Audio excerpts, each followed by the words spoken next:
क्या आपको पता है सोना इतना महंगा क्यों हो रहा है? दशहरा पर मात्र 25% कम बिकी ज्वेलरी। तो दीपावली आते आते आसमान छू जाएगा सोने की कीमत, जो कि धनतेरस पर लोग सोना कितने भारी मात्रा में खरीदे जाते हैं। लेकिन लगता है इस साल सोने की कीमत में बढ़ने के कारण लोगों की खरीदने की एबिलिटी कम हो जाएगी। 10 ग्राम सोने की कीमत इस समय 1,24,000 रुपये हो चुका है, जो कि अक्टूबर को फिर से एक रकम बढ़ी है। क्या आप लोग जानना चाहते हैं कि आप लोग कितने पे करते हैं जीएसटी का क्या असर पड़ा है सोने पर?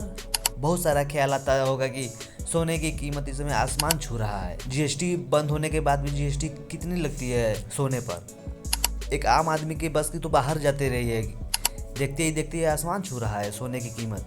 सोने पे जीएसटी लगता है 3%, CGST लगता है 1.5% और 1.5% SGST लगता है। अगर आप सोने की ज्वेलरी लेते हैं तो उस पर मेकिंग चार्ज भी आपको देना पड़ता है। मेकिंग चार्ज प्लस 5% जीएसटी भी। आप लोग इस तरह समझ लीजिए कि 22 कैरेट गोल्ड आप लेना चाहते हैं तो 1 ग्राम सोने की कीमत 9,230 रुपये है, यानी कि 10 ग्राम सोने की कीमत 92,300 पड़ा। मेकिंग चार्ज यानी कि 1,000 जो ज्वेलरी बनाने का खर्च लगता है वो 1,000 है।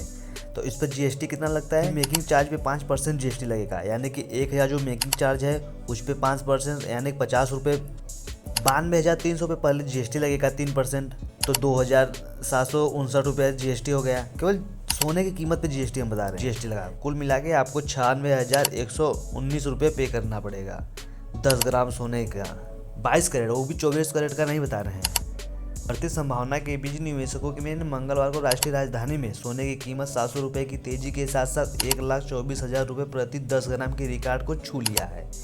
ये सोने की कीमत लगातार बढ़ती जा रही है। ये सिर्फ 1-2 दिन पहले की हम बता रहे हैं, इतना हुआ है। मतलब कि कुल मिलाकर बात करें तो आम आदमी के बस की बाहर होते जा रही है सोने की कीमत लगातार, जो कि शादी ब्याहों के माहौल में तो और ऊंचाई छूते जा रही है। आप लोग कमेंट करके बताएं कि आपके यहाँ 24 कैरेट गोल्ड सोने का कीमत कितना है, जो कि 24 कैरेट का गोल्ड कोई देता नहीं है, मात्र 22 कैरेट या 16 कैरेट तक मिलता है सोना।